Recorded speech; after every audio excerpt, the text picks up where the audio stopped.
మీ Srinivas Chauhan advocate. మిత్రులారా, ఒక కేసులోని విషయం ఏంటి అంటే, ఒక వ్యక్తి తన యొక్క బిల్డింగ్ని ఒక వ్యాపార సంస్థకు లీజుకి ఇచ్చినాడు. ఆ వ్యాపార సంస్థ వాళ్ళు కెమికల్కి సంబంధించిన ప్రొడక్ట్స్ ఏవైతే ఉన్నాయో అవన్నీ కూడా ఆ బిల్డింగ్లో స్టోరేజ్ చేసుకుంటున్నారు.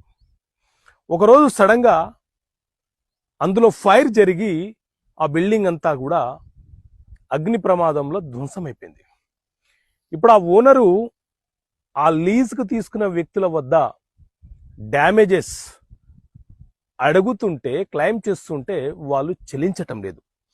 ఇలాంటి సందర్భం ఎదురైనప్పుడు లీజుకు తీసుకున్న వ్యక్తి నష్టపరిహారము చెల్లించడానికి అవకాశం ఉంటుందా అని అంటే, మిత్రులారా, ఎప్పుడైనా సరే ఎవరైనా మన ఆస్తులను లీజుకు తీసుకోవడము అని అంటే ఆస్తులను ఉపయోగించుకోవడము అని అర్థం.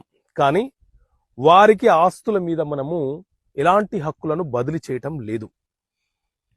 వారు లీజుకు తీసుకున్న పర్పస్ ఏదైతే ఉందో వాటిని నిర్వహిస్తున్న క్రమంలో ఏదైనా ఒక యాక్సిడెంట్ జరిగి మన ఆస్తికి నష్టం జరిగితే వారి మీద నష్టపరిహారం కోరుతూ మనం సివిల్ న్యాయస్థానంలో కేసు వేసే అధికారం మనకుంటది.